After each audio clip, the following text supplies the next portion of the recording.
Hello everyone, welcome back to our channel yes charismatic chemistry. आपका हमारे channel पे स्वागत है। जैसा कि आप यहाँ पे देख रहे होंगे, हमने ऑलरेडी साइकोलॉजी एक साइंस क्यों है इसके बारे में डिस्कस कर लिया था। नाउ अब हम जो भी हम रिजल्ट निकाल पाए थे अब अप्लाई करेंगे और खुद साइकोलॉजी कैसे डेवलप हुई वो देखेंगे। गाइज, आपको इसके पहले मैं बोलूँगा कि आप लोग थोड़ा अपनी 11th के बुक्स आप पढ़ लेना, क्योंकि साइकोलॉजी ऐसे बहुत इंपॉर्टेंट है। उसके बेसिक्स के बारे में जानना आपको ऑलरेडी कि साइकोलॉजी है क्या। जैसे कुछ लोग बोलते हैं माइंड की स्टडी है, कुछ लोग बोलते हैं सोल की स्टडी है, और कुछ लोग बोलते हैं बहुत सारी चीज़ों की बात नहीं, बिहेवियर की, कॉन्शियस, अनकॉन्शियस, ऐसे बहुत सारे चीज़ों के बारे में बोलते हैं कि साइकोलॉजी है। सो ये एक बार टर्म क्लियर कर लीजिए अपने 11th के क्लासेस से साइकोलॉजी के। सेकेंडली, साइकोलॉजी का यूज़ भी आपको जानना जरूरी है। जैसे कि आप लोग बहुत सारे एक्सपेरिमेंट रन करते हो ताकि हम मेजर कर पाएँ क्या साइकोलॉजी को किसी के। उसके बाद एक्सपेरिमेंट के बाद हम उसका डिस्क्रिप्शन लिखते हैं कि भाई इसके पास क्या क्या क्वालिटीज़ है, क्या क्या इंटेलिजेंस है, कितना रूड है या कितना बोलते हैं इमोशनली वीक या स्ट्रांग है। ये सब हम डिस्क्रिप्शन करते हैं उसका, और उसके बाद हम लोग प्रिडिक्ट करते हैं कि आगे क्या चीज़ होगी। So that's a basic thing. तो कुछ लोग हम लोग रियल लाइफ में भी बिना जाने ये सब करते रहते हैं। जैसे कि मॉम डैड जानते हैं कि बच्चा अभी ये कर रहा है तो नेक्स्ट ये बोलते मस्ती करके कैसे भी करके दुकान में से सामान लेने की कोशिश करेगा। तो बच्चे की साइकोलॉजी को कौन अंडरस्टैंड करते रहते हैं? मॉम डैड अंडरस्टैंड करते हैं। सेम टाइम पे बच्चा भी अंडरस्टैंड करता रहता है। तो आप लोग को थोड़ा सा रियलिस्टिक होना है, इन किताबों में खो नहीं जाना, आपको उसको अप्लाई करने की कोशिश करते रहना है। बेसिक यही यही है यहाँ से कि हम लोग सब जो काम करते हैं साइकोलॉजी में यही सब हम जानते हैं। और उसके बाद क्या होता है, एक और जो स्टेज है कंट्रोल करना, कि कई बार हम अपने जो थॉट्स हैं, जो हमारे आइडियाज़ हैं और ये सब चीज़ें जो हमारी साइकिक है उसको हम कंट्रोल करने की भी कोशिश करते हैं। सो प्लीज़ आप ये सब्जेक्ट पढ़ने से पहले कॉशियस रहिए कि आप क्या कर रहे हैं। जैसे कि फिजिक्स जानने से पहले हम जानते हैं कि ग्रेविटी है, ये सब है, तो उसका यूज़ कहाँ है हमको। उसी तरह से साइकोलॉजी का यूज़ कहाँ है आपको ये जानना बहुत ज़रूरी है। इसे एज अ सब्जेक्ट मत पढ़िए सिर्फ कि आपको जैसे कि एग्ज़ाम क्लियर करना है। ये सब्जेक्ट बहुत इंपॉर्टेंट है क्योंकि ये पूरी की पूरी human mind, behaviour, conscious plus unconscious सबसे डील करती है। ठीक है, तो चलते हम आगे इसमें बढ़ते हैं। History of psychology as a science, इसमें देखेंगे साइकोलॉजी इवॉल्व कैसे हुई पहले। तो ये बहुत इंपॉर्टेंट है, आपको ये याद रखना है। यहाँ पे जो आपको टर्म्स बता रहेंगे वो बहुत शॉर्ट टर्म्स हैं। इसके बाद जाके आपको एक एक टॉपिक पे रिसर्च मिल सकता है। ठीक है, एक एक हम जो इसमें बात करेंगे उसके सबके ऊपर रिसर्च पेपर्स है। दूसरी चीज़ क्या होगी, आप ये मत सोचना कि एक जो टॉपिक है, जैसे कि यहाँ पे पॉइंट्स आप देख पा रहे होंगे, ये अलूफ है दूसरे तीसरे पॉइंट से। अलूफ मतलब उनसे अलग है, नहीं, रियल लाइफ में ये सब चीज़ें चल रही हैं। दूसरा स्टेप बोलूँगा, तीसरा मैं आगे बताऊँगा, कॉन्शियस, अनकॉन्शियस, बिहेवियर, साइको, ये सब एक साथ होते रहता है। कहीं पे पहला वाला डोमिनेंट होता है, कहीं पे दूसरा वाला डोमिनेंट होता है, बस यही सब चालू है। सो आपको दिमाग में क्लैरिटी रखना है, बुकों के बीच में खो नहीं जाना है कि वर्ड्स के पूरे गैम्बलिंग में कि इसमें, क्योंकि बहुत सारे नए वर्ड्स आते हैं और जनरली बच्चों को वही दिक्कत हो जाती है कि स्पेसिफिक वर्ड्स क्या बोलें। एक सब मतलब जो हम कॉन्सेप्ट बोल रहे हैं उसको रिलेटेड वर्ड कौन सा, ये जानना बहुत हमारे लिए टफ रहता है। तो मैं वो आपको ट्राई करूँगा कि आप लोग आज के बाद थोड़ा उसमें क्लियर हो जाओ। अब स्टार्ट करते हैं। Psychology begins as a branch of philosophy. आपको मालूम है फिलोसफी लाइक कि बोलते हैं कि wisdom of thoughts and knowledge, आपके पास बहुत सारा नॉलेज है दुनिया भर का, तो उसे बोलते हैं फिलोसफी, और उसको बुक में लिख दो तो वो फिलोसफिकल बुक हो जाती है। सो पहले इसके मैंने जैसे लास्ट लेक्चर में भी बोला था, ये इंटरेक्ट एक दूसरे से ऐसे कोइंसाइड करते हैं। थोड़े से फिलोसफी के टर्म आप साइकोलॉजी में पाओगे, फिर इसके बाद यहाँ पाओगे, तो ऐसे इंटरमिंगल्ड हैं कि थॉट ही है। लेकिन यहाँ पे क्या होता है, साइकोलॉजी में आप क्या करते हो, सिर्फ और सिर्फ ह्यूमन से रिलेटेड पढ़ते हो, प्लस ह्यूमंस के माइंड और बिहेवियर से रिलेटेड टर्म जानने की कोशिश करते हो। ये आपका, और हर एक सब्जेक्ट का क्या एम है, ये हर एक सब्जेक्ट का एम है टू नो अल्टीमेट ट्रुथ। ये हमारी लाइफ भी इसी पे है कि हम सच जानना चाहते हैं हर एक चीज़ का। साइंस वाले हर एक यूनिवर्स का ट्रुथ जानना चाहते हैं, मॉलिक्यूल का ट्रुथ जानना चाहते हैं। फिलॉसफी वाले जानना चाहते हैं कि वो बोलते हैं ना कि बेसिक सबसे एलिमेंट कौन से वर्ल्ड में, जहाँ से पूरे वर्ल्ड का ओरिजिन हुआ, तो उनकी अलग ट्रुथ जानने की कोशिश है। हर एक लोग कहीं ना कहीं ट्रुथ जानने की कोशिश कर रहे हैं। जब हमारे बोलते हैं कि साधुज एंड बाबाज जाते हिमालय में जाते थे, सो वो लोग किस लिए जाते थे, ट्रुथ जानने के लिए। अगर बुद्धा बैठा था बोधि ट्री के नीचे तो वो किस लिए बैठा था 49 डेज तक, वो ट्रुथ जानने के लिए कि व्हाट इज रियलिटी। तो उसके बाद उन्होंने अपने 4 कॉन्सेप्ट बता दिए थे। तो आपको ये सब चीज़ें ध्यान रखना है। The origin of psychology dates back to ancient Greek. Ancient Greece में इसको वर्ड को क्या बोलते थे, सोल का नॉलेज बोलते हैं, साइकोलॉजी को सोल का नॉलेज। तो उनके हिसाब से सोल है हमारा, जो भी इनर इंस्टिंक्ट है वो सब सोल है। आगे हमने देखा कि ये सब मिथ है, सोल नाम की चीज़ों को हम और क्वांटिफाई करेंगे कि सोल मतलब क्या होता है। तो ये बहुत पुराने टाइम में ग्रीक वर्ड में ये साइकोलॉजी को मार्क करना है मुझे, साइकोलॉजी का मतलब होता है। Psychology did not emerge directly as a science. Psychology was a branch of philosophy until 1870s. ठीक है, तो जैसे कि फिलोसफी में क्या होता है, आपको यूनिवर्स का ट्रुथ जानना है, ह्यूमन का ट्रुथ जानना है, गॉड का ट्रुथ जानना है, मॉलिक्यूल्स और मतलब एग्जिस्टेंस का ट्रुथ, उसमें बहुत सारे फिलोसफी हैं। फिर ऐसे इस सब में जो एक ब्रांच थी जो सिर्फ ह्यूमन के माइंड से रिलेट करती थी, ह्यूमन के बिहेवियर से, ये सब से जानना चाहती थी, उसको हमने अलग करके खुद एक अलग स्ट्रीम ही बना दिया, सब्जेक्ट ही बना दिया, वो था साइकोलॉजी। तो स्टार्ट यहाँ से हुआ। Psychology emerge as a separate discipline in 1879। तो पहले देखना यहाँ पे बोले ना, एक उसका क्या था, सिर्फ एक बेसिक सा पार्ट था। जैसे कि आप अगर जानते होंगे केमिस्ट्री, अगर आप लोग जानते होंगे तो केमिस्ट्री में क्या होता है, इनऑर्गेनिक केमिस्ट्री, ऑर्गेनिक केमिस्ट्री, फिर एनालिटिकल केमिस्ट्री, आपकी इस तरह से केमिस्ट्री जनरली होती है जो साइंस वाले होंगे किसी के लिए। फिर मैथ्स के भी रहते हैं, बहुत सारे पार्ट रहते हैं। तो इस तरह से ये पार्ट था फिलॉसफी का पहले, जो हमारा साइकोलॉजी। फिर साइकोलॉजी को अलग ब्रांच ही बना दिया। देखते हैं, Wilhelm want, a German psychologist, established the world's first psychology laboratory in 1879 in Germany at Leipzig. आपको लिप्जिग को सुनते ही याद आना चाहिए बैटल ऑफ लिप्जिग, क्योंकि बैटल ऑफ लिप्जिग में क्या हुआ था, Napoleon was defeated. For those guys who does not know about the Napoleon, please Google करिए इनके बारे में। हम बोलते हैं ना कि तिनके से ताज तक कैसे पहुंचा जाता है, तो ये प्रूफ करके जो अभी रिसेंट हिस्ट्री में कोई है तो वो नेपोलियन था। नेपोलियन इतना ग्रेट था, जनरली आप लोग सुने रहेंगे कि अपने पिता दादा के नाम से बच्चों को रखते हैं कि उनका नाम ये हो, क्योंकि उनके ग्रेट ग्रैंडफादर ये थे। लेकिन नेपोलियन एक ऐसा राजा था जिसके नाम के ऊपर हमारे गुप्ता पीरियड में समुद्रगुप्त को ये नाम दिया गया कि समुद्रगुप्त वाज इंडियाज नेपोलियन, उल्टा काम किया से, इतना ग्रेट था नेपोलियन। ठीक है, उसके बारे में आप गूगल कर सकते हैं कि क्या था वो। This event is considered as official start of psychology as a separate scientific discipline.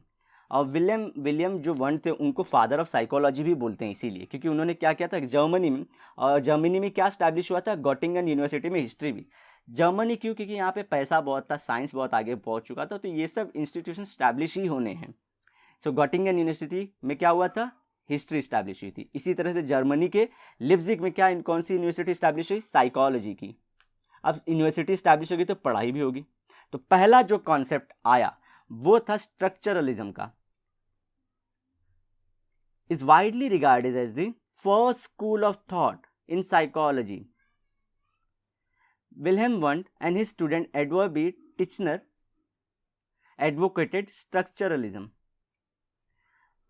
Wilhelm Wundt used the method of introspection, very important word।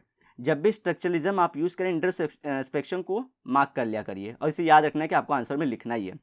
To study the conscious experiences like sensation and perception. ये बताता हूं मैं कि ये सब क्या बोल रहे हैं।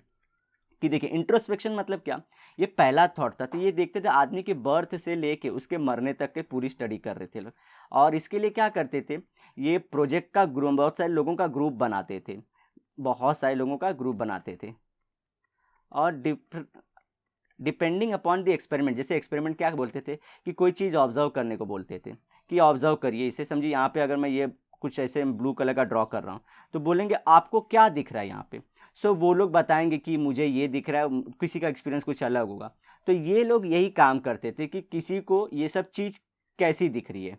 अगर समझिए यहाँ पे एक डॉट ड्रॉ कर दूँ ऐसे, तो बोलेंगे ये डॉट, ये पूरे इमेज है, पूरा आपको बोलेंगे इमेज देख के बोलेंगे कि बताइए इमेज से आप क्या प्रिडिक्ट करें। और आप लोग एक ना एक बार अपने लाइफ में एक आपको याद होगा एक इमेज जिसमें ऐसे करके कुछ स्ट्रक्चर है, जिसको हर एक लड़का आपको बोलता है बताओ इसमें से आपको क्या समझ में आ रहा है। वो इमेज मैं डाल दूंगा, वो जनरली बहुत सोशल मीडिया पे बहुत फेमस है, और प्रिडिक्शन के लिए उसको यूज़ करते हैं कि बताइए आपको क्या इससे मालूम पड़ रहा है। तो इसी तरह स्ट्रक्चरलिज्म था, सिर्फ आपको इमेज दिखाएंगे, बोलेंगे आपको क्या लग रहा है, और उसके क्या करते हैं, सबका एक्सपीरियंस को नोट करते थे, किसी को दिखता था, जो दिखता था वो नोट करते थे, और इसके हिसाब से बना दिए कि अगर किसी इंसान को ऐसी चीज़ दिखाई जाती है तो उसको ये एक्सपीरियंस होता है। इसके रीजंस क्या आते हैं, बस ऐसे ऐसे बात बताते हैं। तो स्ट्रक्चर बोलते हैं, इसको टुकड़ों में तोड़ के देखोगे ना आप, जैसे कि एप्पल के बारे में बोलते हैं या ब्रेड के बारे में, जैसे कि आप लोग बहुत सारे एग्जांपल ऑलरेडी स्कूल में पढ़े रहेंगे या मतलब अपने कॉलेज में सुने रहेंगे कि ये कैसा होता है। एप्पल को जनरली बोलते ये, किसी ने बोला कि ये स्वीट होता है, किसी ने बोला कि रेड होता है, किसी ने बोला कि क्रिस्पी होता है बहुत।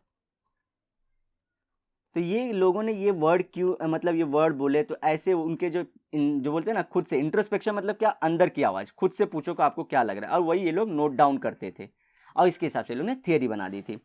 तो conscious experience like sensation and perception. Sensation क्या होता है, सेंसेशन, एक सेकेंड आपको बताता हूँ।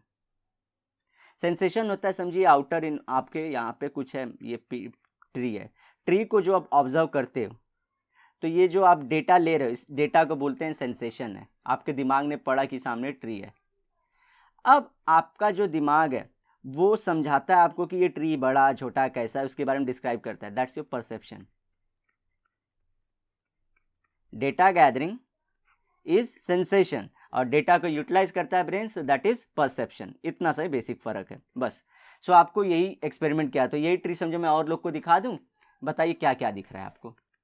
तो ऐसे 10-15 लोग को ले लूँगा, उनका ऑब्जर्वेशन नोट डाउन कर दूंगा एक बुक में कि ये ऐसे ऐसे होता है। नए इंसान को, बच्चे को ये दिखता है कि दैट इज़ समथिंग एल्स, बुढ़े को दिखता है कुछ और जवान लोग को कुछ और दिखता है। सो वो ऐसे ऐसे थियरीज बनती है। तो उसको टुकड़ों में तोड़ के देखेंगे कि किसने बाग को नोटिस किया, किसने ट्री के लीव्स को नोटिस किया, किसने फ्रूट को नोटिस किया, किसने ज़मीन को नोटिस किया, और किसने यहाँ पे छोड़ के छोड़ो आसमान को नोटिस किया। सो ये सब रहता है कि आप सेंटर ऑफ फोकस कहाँ है। तो ये सब मतलब बहुत सारी थियरी है, मैं सिर्फ बेसिक्स बता रहा हूँ आपको कि सेंसेशन क्या होता है, परसेप्शन क्या होता है, और इंट्रोस्पेक्शन मतलब क्या, अपने अंदर की खुद से एक सवाल मतलब पूछना कि आपको क्या दिख रहा है। सेम अगर मैं आपको पूछूं कलर कौन सा है, तो आप मुझे बोलोगे जो भी कलर, किसी को ग्रीन दिखेगा, किसी को अलग कलर भी दिख सकता है। जी हाँ, क्योंकि कलर ब्लाइंड लोग को कोई कोई कलर दिखता नहीं है या तो अलग दिखता है, ये ध्यान रखिए।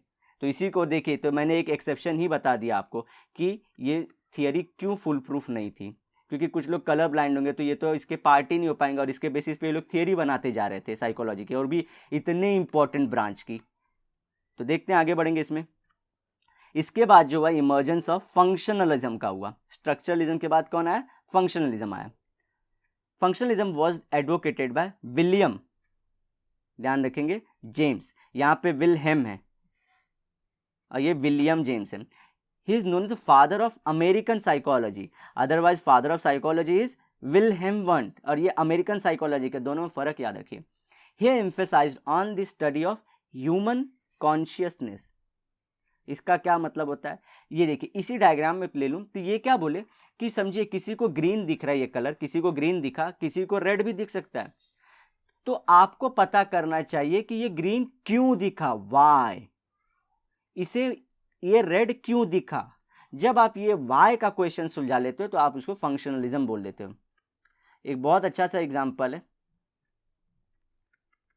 एक पिक्चर आई थी तारे ज़मीन पे। जैसे कि वो बोर्ड पे कुछ अगर टीचर 2+1 लिखता था तो =3, तो जो हमारा ईशान अवस्थी था उसको नंबर्स जम्बल्ड अप दिखते थे। 2 कुछ ऐसे दिखता था, 1 उसको कहीं और खेलता हुआ दिखता था, इक्वल के सीढ़ी पे चढ़ता कुछ उसको ऐसे दिखता था। So he was not in the zone of this class. तो अगर स्ट्रक्चरलिज्म होता तो बोलते कि भाई इसे नंबर नहीं दिखा रहा है, वहीं पे छोड़ देता। फंक्शनलिज्म बोलता है कि इसे नंबर क्यों नहीं दिखा रहा है, ये नंबर क्यों नहीं दिख रहा है, क्या मालूम, तो मालूम पड़ता है कि अच्छा इसे डिसलेक्सिया है। ठीक है, डिसलेक्सिया है। तो ये आप उस तारे जमीन की मूवी से रिलेट कर सकते हैं कि फंक्शनलिज्म और स्ट्रक्चरलिज्म में फर्क क्या है। अब आगे बढ़ते हैं। Emergence of psychoanalysis. In contrast to early school of thought, an Austrian, Austria एक कंट्री है, ठीक है, वहां के लोगों को Austrian physician named Sigmund Freud या Fried propose the theory of psychoanalysis. In the early 1890s, he gave importance to the study of unconscious mind.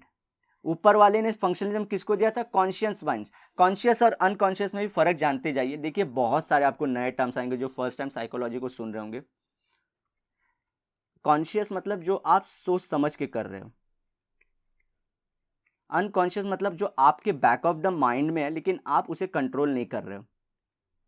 कुछ लोग कर लेते हैं अनकॉन्शियस माइंड को ही, लेकिन जैसे पुलिस इन्वेस्टिगेट करती है तो आप भले कॉन्शियस होने की कोशिश करते हो लेकिन अनकॉन्शियस माइंड आपका आप कंट्रोल नहीं किए तो आप झूठ, अगर आपने कुछ झूठ बोला है तो आप उसे सच बताए, तो जैसे कि लाई डिटेक्टर टेस्ट यही सब करता है, आपके अनकॉन्शियस माइंड को देखता है कि अगर आपके पसीने छूट रहे हैं और आप क्वेश्चन में ब्लिंक कर रहे हो, मतलब ये सब एनालिसिस देते हो आप कैसे कर रहे हो, ये सब साइको एनाल मतलब ये सब में यूज़ करते हैं। तो कॉन्शियस मतलब जो मैं कर रहा हूँ, जैसे कि अगर और दूसरी चीज़ मेरा इमीजिएट थिंकिंग क्या चालू है, जैसे कि अभी मेरी इमीडिएट थिंकिंग चालू है पढ़ाने की, टीचिंग, ये कॉन्शियस एफर्ट है मेरा, मैं आपको बताना चाहता हूँ चीज़ें। आपकी इमीडिएट थिंकिंग है, आप सुन रहे हो, लर्न कर रहे हो, या तो मुझे क्रिटिसाइज करना चाह रहे होगे, ठीक है। अनकॉन्शियस माइंड क्या कर रहा है, मेरा अनकॉन्शियस माइंड जाने अनजाने में ये हैप्पीनेस की तरफ जाना चाह रहा है, कि मेरी एक चुल है बताने की, नॉलेज को शेयर करने की, दैट गिव्स मी हैप्पीनेस। इसी तरह आपकी भी कुछ अनकॉन्शियस चीज़ पीछे चल रही होगी, जैसे कि आप खुश होना चाह रहे होगे या अपने ईगो को सेटिस्फाई करना, जो भी चीज़ रहे, या कुछ ना कुछ करो, तो बैक ऑफ द माइंड वो प्राइम थॉट है कि वो किस एम से मैं कर रहा हूँ। अब वो एम पता नहीं होता, जैसे कि हम मालूम है इंटरनेट पे चीज़ों, अगर यूट्यूब वीडियो से हम लोग खोजते तो हम नीचे नीचे नीचे सर्च करते थे, बटन को ऊपर करके वापस से नीचे नीचे नीचे करते हैं, ये कुछ हम लोग खोज रहे हैं, ऐसे डायरेक्टली हमेशा नीचे आते हैं। इसके ऊपर प्रॉपर थ्योरी प्रेजेंट की गई है कि वाई वी सर्व लाइक, कि जाते रहते जाते रहते जाते रहते हैं। ये खोज की होती है कि हमको कुछ तो चाहिए कि जिससे हमारा ना सेटिस्फैक्शन, और वो जब तक नहीं आता तब तक हम सेटिस्फाई नहीं होते, वो क्या है चीज़ हमको पता नहीं है लेकिन हम खोजने में लगे। सो मेरा कॉन्शियस एफर्ट है कि मैं स्क्रॉल अप करते जाऊँ, स्क्रॉल अप करते रहूँ। अनकॉन्शियस माइंड मेरा क्या बोल रहा है, कुछ तो सेटिस्फैक्शन के लिए मेरे आएगा। अगर ये आप लोग को समझ पाए तो यही इसका इफेक्ट है। और ये सब के बारे में अगर आपको बताओ ना, प्रॉपर एक एक पेपर्स हैं, थियरी बुक्स हैं इनके ऊपर, और कई बुक्स हैं, हर एक ऑथर की बुक्स हैं। अगर मैं जो आपको ये सब समझाने की कोशिश कर रहा हूँ, इसके ऊपर कई स्पेशलिस्ट की बुक्स हैं। तो मैं आपको सिर्फ देखना, बोलते हैं ना, पूरे का जूस दे रहा हूँ, पूरे फ्रूट का सिर्फ जूस निकाल के दे रहा हूँ थोड़ा सा, कि इतना से आप समझिए ताकि आप अपने एग्जाम में लिख पाओ, थोड़ा सा नज़दीक पहुँच पाओ नॉलेज के। और क्या बोलते हैं, जनरली ऐसा कहना है कि आप जो कॉन्शियसली करते हो दैट इज 10%, आपने इमेजेस देखे रहेंगे गूगल में, 90% और 80% is unconscious mind. 10% is like your conscious, जो मैं बिहेव कर रहा हूँ, जो मैं बोल रहा हूँ, दैट इज ए कॉन्शियस, लेकिन इसके पीछे में 90% अनकॉन्शियस चीज़ ही कर रहा है। दोनों कनेक्टेड है एक दूसरे से। ये अगर मैं ड्रॉ कर दूं तो वाटर के नीचे का लेवल, ये वाटर के ऊपर का लेयर, तो आपको जो दिख रहा है वाटर के ऊपर का लेयर दिख रहा है, 90% नीचे, तो बैक ऑफ द माइंड चीज़ चल रही है। तो ये सब चीज़ आपको ध्यान रखना है। आप कितनी थियरी आप इस पर चाहे तो डिबेट कर सकते हो या और स्पेशलाइज्ड बुक पढ़ सकते हो। सो ये बोला था किसने हमारे, इसको बोलते हैं psycho analysis. Psycho analysis word का मतलब जान जाइए कि इसमें क्या रहता है, आपके अनकॉन्शियस माइंड के बारे में पढ़ना है, दैट इज 90% टू 80% जो है।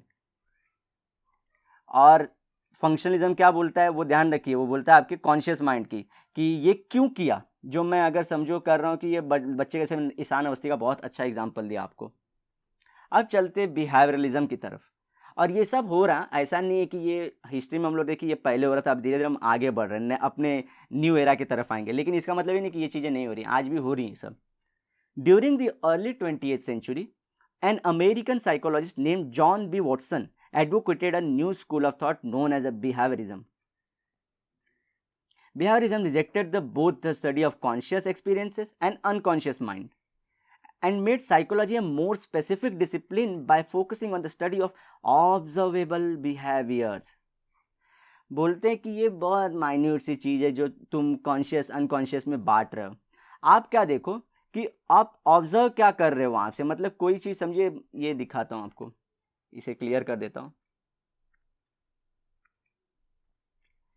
ये कोई पर्सन ने वॉक थ्रू कर रहा है, किसी पर्सन ने इसे छेड़ दिया तो ये गुस्सा हो गया, तो ये पर्सन ने छेड़ा तो ये गुस्सा हो गया। तो आप इसके बिहेवियर को स्टडी करिए कि ये गुस्सा क्यों हो रहा है, और लेवल ऑफ गुस्सा कितना है, थोड़ा गुस्सा होता है, बहुत गुस्सा होता है, या मतलब पूरा मर्डर करने की फिराक में आ जाता है। सो ये होता है। समझ पा रहे कि नहीं कि पुलिस कैसे केसेस सॉल्व करती होगी? जी हाँ, वो सीसीटीवी कैमरा के थ्रू, ये सब हमारी तो जो इंडियन पुलिस है ये सब में थोड़ी पीछे है। ये सब एनालिसिस में, इसलिए साइकोलॉजी बहुत बड़ी स्ट्रीम है जिसको हम हर जगह अप्लाई कर सकते हैं। आर्टिफिशियल इंटेलिजेंस साइंस की एक स्ट्रीम है जिसके अंदर ना ये सब चीज़ें अप्लाई करके हम लोग ना बहुत आगे जा सकते हैं। जैसे आर्टिफिशियल इंटेलिजेंस का सबसे अच्छा था कुंभ मेला। कुंभ मेले में बहुत सारे हमेशा लोग मारे जाते थे क्योंकि वहाँ पे अचानक से होक्स इन्फॉर्मेशन फैल जाती थी, तो भगदड़ मच जाती थी, तो वहाँ पे बहुत एक्सीडेंट हो जाते थे। सो उसको कंट्रोल करने लिए एआई, तो हमारे बिहेवियर को कंट्रोल करने के लिए सिस्टम ये पहले डेटा लिया कि लोग क्यों ऐसा कर रहे हैं, होक्स इन्फॉर्मेशन या किस लिए ऐसा जमा होते हैं और एक दूसरे के ऊपर मतलब कई लोग क्यों मर जाते हैं ऐसे। तो उसका जो सिनारियो डेटा दिया, डेटा के बाद उसने एनालाइज किया, एनालाइज करने के बाद उसने फिर हमको क्या दिया कि ये सोल्यूशन है, इसको फॉलो करो हमारे बिहेवियर को कंट्रोल करने के लिए। तो ये बिहेवियरिस्टिक्स मॉडल है जो एआई को हम लोग कन्वर्ट कर सकते हैं। तो वही सेम चीज़ जैसे बताया कि गुस्से की लेयर कितनी, कब गुस्सा होता है या मर्डर ही करना चाहता है, और कौन से बोलते ना माइंड, मतलब कौन से फ्रेम में वो आया था, घर से ही झगड़ा करके आया था, या तो वो एज जनरल गुस्सा इंसान ही है, मतलब उसको पसंद ही नहीं है, उसका कुछ भी पसंद नहीं आता उसको, या तो ये इंसान बहुत दिन से उसे परेशान कर रहा था, हमको आज दिखा कि ये हमको सिर्फ कर रहा है, मैं ऑब्जर्व कर रहा हूँ तो आज दिखा। ठीक है, तो बिहेवियर को स्टडी करने को बोलता है, बिहेवियर को, कि बिहेवियर स्टडी करिए, और ये बिहेवियर बड़ा पार्ट है, हम लोग जाने जाने में इसी को बोलते हैं कि तेरा बिहेवियर ठीक नहीं है। ठीक है, इसके और हर एक चीज़ की आप पॉजिटिव चीज़ भी सोच सकते हो, निगेटिव एस्पेक्ट भी सोच सकते हो। पॉजिटिव कैसे, कोई गुस्सा है तो आप उसे जैसे बोलते हैं ना कि उसको सांत्वना दो, या उसको बोलो कि ठीक है लाइफ में ऐसा होता रहता है। या तो निगेटिव क्या हो सकता है कि भाई इसको पकड़ के जेल में डालो, ये डेंजरस पर्सन है, ये सब हो सकता है। ठीक है, तो आप पॉजिटिव निगेटिव जो चीज़ है वो निकाल सकते हो। तो क्या बोलते हैं वो कॉन्शियस, ये मेरा एफर्ट है कॉन्शियस प्लस अनकॉन्शियस का। ठीक है, दोनों को मिला के मैं ये बिहेव कर रहा हूं, दैट इज अ बिहेवियर, ये इंक्लूसिव हो गया ऑफ द बोथ, जो भी मैं दिखाना चाह रहा हूं। ठीक है, कि ये ऐसा है। तो अगर मैं बोलूं, अभी आप देखिए यहाँ पे वो ईशान अवस्थी का सेम केस लेता हूं कि उसको बोर्ड पे के जो नंबर से जंप करते हुए दिखते थे। अब एंट्री होती है आमिर खान की। आमिर खान पकड़ता कैसे उसको, उसके बिहेवियर से। कैसे, वो क्लास में गायब रहना, बॉल को तेजी से उसके पास आता है तो उसको फेस नहीं कर पाता था ग्राउंड पे, तो ये बिहेवियर स्टडी कर रहा था उसका। दिख रहा है कि नहीं, बहुत रियलिस्टिक है, नज़दीक है, टुवर्ड्स दी सोल्यूशन लेके जा रहा है, सोल्यूशन की तरफ लेके जा रहा है। अभी भी ट्रू बोलते हैं, जो उसने सोल्यूशन बताया, मैं बताऊंगा आगे के पार्ट में हम इसको इंक्लूड कर सकते हैं। और आपको मालूम है social science is open for debate, तो आप डिबेट कर सकते हो कि ये तो फंक्शनलिज्म में पार्ट हो सकता है, या अनकॉन्शियस माइंड का पार्ट हो सकता है, या आप साइको एनालिसिस में हम इसको बोलेंगे, लेकिन जैसा चाहे वैसा आप इंक्लूड को समझ सकते हो। That's a good thing about this social science, आप डिबेट कर सकते हो इस पर। तो ये तो, लेकिन ये मुझे जो लगता है कि बिहेवियर स्टडी कर रहा था कौन, आमिर खान। अब देखते हैं कैसे सोल्यूशन लाएगा वो। अब humanistic psychology, the first half of the 20th century was, 20th century मतलब कितना, 1901 से लेके 1999 तक, ऐसे बोलते हैं 20th सेंचुरी, नाम में 20 है लेकिन ईयर स्टार्ट होता है 1901 से। Dominated by psycho analysis and behaviourism, तो मतलब लोग क्या थे, एकदम पीछे पड़ गए थे। मतलब क्या, आप 24/7 ऑब्जर्व किए जा रहे हो, कॉन्शियस प्लस अनकॉन्शियस, मतलब भले हम लोग पॉजिटिव बोले थे जैसे लेना चाहिए, तभी मैं आपको बोला ना कि आप पॉजिटिव एस्पेक्ट भी ले सकते हो, निगेटिव एस्पेक्ट भी ले सकते हो। लोग अंडर कंटिन्यूस ऑब्जर्वेशन है, सोसाइटी वैसे ही हमको जज कर दिए, सब लोग वही चीज़ कर रहे हैं। तो ह्यूमन की ग्रोथ कहाँ है इसमें, जो एक सोशलाइज्ड एनिमल है, सोशल साइंस के अंदर नाम दिया क्योंकि हम सोशलाइज्ड हैं अकेले पूरे और एनिमल्स में, और हम क्या कर रहे हैं, सिर्फ एक दूसरे को डिमिनिश कर रहे हैं, क्या कमियां हैं, क्या है, बीमारी है क्या इसको कोई, या इसके अंदर मतलब कोई डिजीज़ है, या ऐसे डिसऑर्डर में इसको क्या करना है। अगर कोई अच्छा माइंड वाला मिल गया तो इसका क्या करना है, नाले इसको छोड़ देना है, इसको कुछ नहीं करना है क्योंकि ये बेस्ट है, सिर्फ इसको अप्रिशिएट करना है, बस इतना इस काम है। नहीं, हम जो ऑर्डिनरी इंसान है उसको एक्स्ट्रा ऑर्डिनरी कैसे बनाए, ये भी काम तो कर सकते हैं, ये प्रॉस्पेक्ट भी होना चाहिए। और ये आएगा अब हमारे ह्यूमनिस्टिक साइकोलॉजी में, तो इसने बहुत क्रिटिसाइज किया। During the second half of 20th century, Carl Rogers an American psychologist advocated the new perspective as the humanistic psychology. In the contrast to the study of unconsciousness advocated by psychoanalysis and determinism advocated by the behaviorism, humanistic psychology stressed upon the study of power of free will. मैं क्या चाहता हूँ, self determination, मैं क्या बनना चाहता हूँ, and self actualisation, मैं क्या हूँ। तीनों में फ़र्क है। फ्री विल मतलब क्या, जो लोग देखते रहेंगे कि फ्री विल मतलब क्या, आपको जो पसंद है वो करना शुरू करो।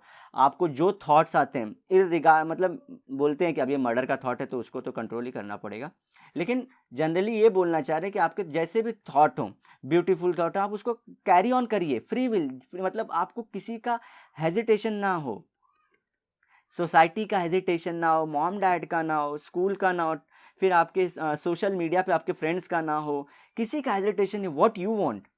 तो उसके बाद से क्या करोगे, आप सेल्फ एक्चुअलाइजेशन करते हो कि आप क्या हो, कि क्या हो मतलब आपके पास कितनी ताकत है, आप कौन सी चीज़ में बहुत बड़े एक्सपर्ट। और सेट डिटर्मिनेशन मतलब क्या बनना चाहते हो आप लाइफ में कहाँ देखना चाहते हो खुद को। आमिर खान ने ईशान अवस्थी के साथ वही किया, उसने बोला कि ये ड्राइंग में बहुत अच्छा है, ऑब्जर्व किया उसने, दो नो पॉइंट की उसने किया, लेकिन पॉजिटिव आउटग्रोथ लाया कि इसको क्यों सब लोग स्पोर्ट्स में लेके जाना चाहते हैं, स्टडी करवाना चाहते हैं उसको, उसको नॉर्मल सोसाइटी में लेके जाना चाहते हैं कि सोसाइटी में लोगों से बात करें। सोसाइटी में भी डर रहा था, स्पोर्ट्स में पीछे था क्योंकि उसको बॉल की स्पीड नहीं समझ थी, स्टडी में उसको नंबर्स जंबल अब दिखते थे। तो आमिर खान ने सोल्यूशन लाया कि let your free will move ahead, you determine what you want to do. तो उसको बेचारा बच्चा था तो वो डिटरमाइन नहीं कर पा रहा था क्या करना है, लेकिन उसने क्या किया, पहले उसको फ्री विल को जगाया कि तू कर सकता है। तो उसने फिर क्या किया, एक्चुअलाइजेशन हुआ उसको बाद में कि वो अच्छा ड्राइंग करता है और लाइफ में वो फिर अच्छा पेंटर बनेगा। तो ये देखिए, ये मुझे लगता है कि सूटेड केस है आप लोग को ईजी तरीके से समझाने में। अगर आपको ये मेरा एग्जांपल अच्छा लगा प्लीज़ कमेंट करके ज़रूर बताना, जैसे कि आप लोग पास्ट की वीडियोस को बताते रहे हो। तो यहाँ से आगे बढ़ते हैं, ठीक है ना। ये पॉजिटिव आउटलुक है। इसके पहले का पूरा लोग क्या बोलते हैं, निगेटिव आउटलुक था, मतलब सिर्फ डिसऑर्डर रिलेटेड और थोड़ा सा डिजीज रिलेटेड था कि बच्चे को दिक्कत है तो क्या करना है, इसके केस में ऐसा होना है, इसके केस में आपको ये करना चाहिए, सोसाइटी को ये रोल करना चाहिए। लेकिन भाई हमको पता साइड के दो कॉइन होते हैं हमेशा, एक पॉजिटिव एक निगेटिव। तो इसके अंदर चलो ये सब चाहिए खराब है जो सोसाइटी ने रूल्स बनाए हैं। व्हाट आर द सोसाइटी के रूल हैं कि आपको झूठ नहीं बोलना चाहिए, चोरी नहीं करना चाहिए, पढ़ाई लिखाई में अच्छा होना चाहिए, बड़ों का सम्मान करना चाहिए, ये सब ठीक है। तो ये जो ईगो वीगो मॉरल है ना, ये साइको एनालिसिस का पार्ट है। उसके अंदर इड, ईगो और फिर सुपर ईगो जिसके अंदर मोराल विराल का नाम आता है, ये सब किसका पार्ट है, ये आपके साइको एनालिसिस का पार्ट है, अनकॉन्शियस बिहेवियर का आप चाहते हो, और डोमिनेंसी होती जाती है जितना आते हैं। ईड वाले में सिर्फ देखते हो कि हैप्पीनेस क्या है, आप क्या चाहते हो। ईगो में थोड़े से आप रूल बनाते हो, और सुपर ईगो में आप क्या करते हो, एकदम बड़े वाले मोरल, जैसे आर्मी से ट्रिक 5 बजे उठना है, सबको उठना है, तो वो वाले आपके मोरल हावी हो जाते हैं आप, क्योंकि अनकॉन्शियस माइंड को कंट्रोल कर रहे हो सबके या खुद के भी। चलते हैं आगे हम लोग। बहुत बड़ी फील्ड है साइकोलॉजी, आप चाहोगे तो इतना डूब जाओगे कि आपको मज़ा आने लगेगा। लेकिन ये वर्ड को ना करेक्ट मीनिंग जानते जाइए, ये वर्ड्स की करेक्ट मीनिंग, सो दैट कि आप ना इनमें गुम ना हो जाओ, ठीक है। इमर्जेंस ऑफ कॉग्निटिविज्म, कॉग्निटिविज्म का मतलब क्या होता है, मेरे दिमाग में पहली बात तो क्या जा रहा है, which data is going, data कैसे एंड एक्नॉलेज कर रहा है मेरा वो जो डेटा जा रहा है, फिर वो डेटा के रिस्पॉन्स में क्या कर रहा है, कैसे बिहेव कर रहा है, बिहेव कर भी रहा है कि नहीं कर रहा है, कि सिर्फ जमा करते जा रहा है। तो ये सब को बोलते हैं कॉग्निटिविज्म। पूरे पूरे सिस्टम ये किससे रिलेटेड दिख रहा है, ब्रेन से। तो जैसे मैंने बोला था कि आप लोग को लास्ट लेक्चर में कि हम शुरू करेंगे फिलॉसफी से एंड करेंगे ब्रेन तक, तो ये मेरे ब्रेन तक आ गया, तो कॉग्निटिविज्म, ठीक है। During the 1950s to 1960s, psychoanalysis and behaviorism were replaced by the new perspective known as the cognitivism. American psychology देख रहे हैं, सबके सब अमेरिकन साइकोलॉजी, क्यों, क्योंकि आपको भाई पढ़ाई करना है ना, ये सब सब्जेक्ट करना है तो पैसा चाहिए, मनी, यू नीड मनी। तो इनके पास ये डेवलप कंट्री उस टाइप पर अच्छा खासा चले, तो इनके पास मनी था। आपको दो, अगर लाइफ में किसी भी सब्जेक्ट को पढ़ना है तो दो चीज़ की होती है, मनी एंड साइंस।